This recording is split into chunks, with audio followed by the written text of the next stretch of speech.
गोंडगाव विद्यालयात नशामुक्त भारत अभियान संपन्न। भारत सरकार व ब्रह्मकुमारी विश्वविद्यालय माउंट आबू शाखा कजगाव यांच्या संयुक्त विद्यमाने गोंडगाव येथील माध्यमिक विद्यालयात नशामुक्त भारत अभियान उत्साहात पार पडले। कार्यक्रमाच्या अध्यक्षस्थानी विद्यालयाचे मुख्याध्यापक बीजी नन्नावरे सर हे होते।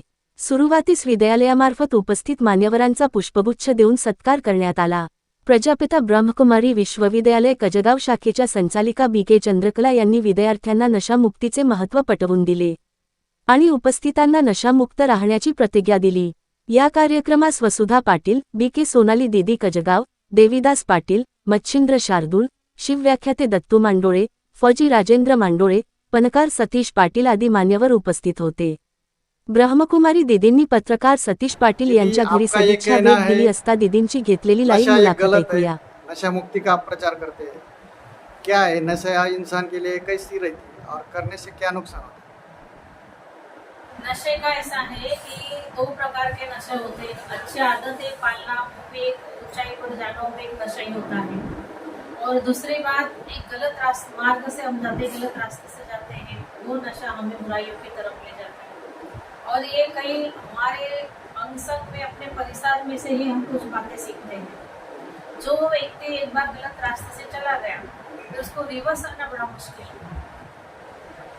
हर प्रशिक्षण स्कूल या बोलो या इधर किधर भी मिल सकता है, लेकिन संस्कार ये चीज़ ऐसी है ये बाजार में कहीं नहीं मिलती।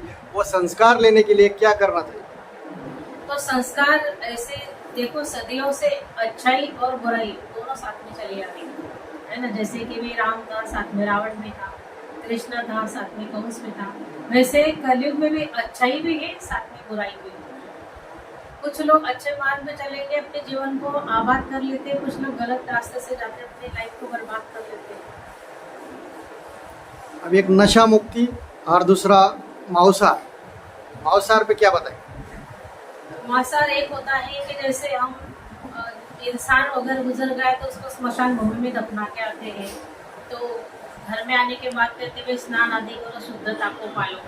जहाँ इंसानों को दफनाया जाता है तो उसको स्मशान भूमि कहते हैं। और एक जानवर जिसको मार के अपने किचन में बनाते हैं, अपने पेट को स्मशान भूमि बनाते हैं। और नाम में क्या दिया है आजकल कलयुग में? कीचन। कीचन मतलब जहाँ सारा किच किच किच किच होता है, सब किच किच होता है। बनाने वाले भी टेंशन में, खाने वाले भी टेंशन में, इसको बोलते किचन। पहले क्या बोलते थे? स्वयंपा। स्वयंपा, स्वयं की आत्मा पवित्र बनकर इस मंदिर में प्रसाद में बना गई, इसलिए उसको बोलते थे स्वयंपा। और अभी नॉनवेज बनाते हैं, नाम भी दिया है किचन। और नॉनवेज खाना जैसे जैसे जानवरों को हम खाते हैं वैसे वैसे हमारे पेट को स्मशान भूमि बनाते हैं। और हमारे विचारों में भी शैतान है। जैसे स्मशान भूमि में शैतान होते लोग कहते हैं, लोगों का कहना है, वैसे हमारे विचारों में भी शैतान होते हैं। वैसे तो आदमी अभी ऐसे बोलते हैं कि जब आदमी बीमार पड़ता है तो मांसाहार जरूरी है। आपके मत से क्या है?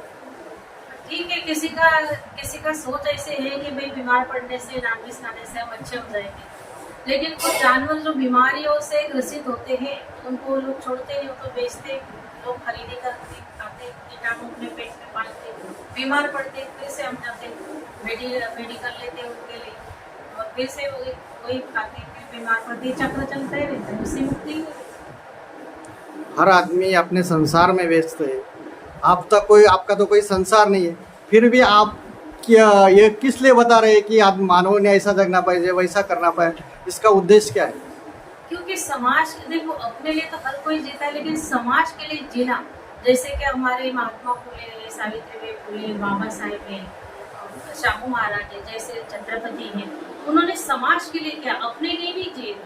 पहले जो राजा थे तो प्रजा को ही अपने बच्चे समझते थे, तो समाज के लिए भी हमको ऐसा लगता है कि समाज हमारा है, ये समाज सुदृढ़ हो, शुद्ध हो, श्रेष्ठ हो, सुखी बने हमारा भारत। जहाँ हमारे भारत की एक कहावत है कि जहाँ डाल डाल पर करती थी सोने की चिड़िया बसेरा, वो भारत देश था मेरा।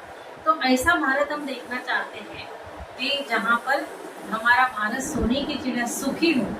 सोने की चिड़िया मतलब सुख संपत्ति हो, हर इंसान स्वस्थ हो, सुखी हो, कोई बीमार न पड़े। दीदी, हर बरस को आप मधुबन लेके जाते हैं राजस्थान में, वहाँ क्या है ऐसा देखने लायक और क्यों जाना चाहिए आदमी? वहाँ पर एक गुप्त शक्ति है, जैसे कि गुलाब का फूल होता है, तो गुलाब के फूल में की खुशबू दिखाई नहीं देती, लेकिन हम अनुभव करते हैं ना कि भाई ये खुशबू है। वैसे परमात्मा ईश्वर की शक्ति वहाँ अवतरित होती है।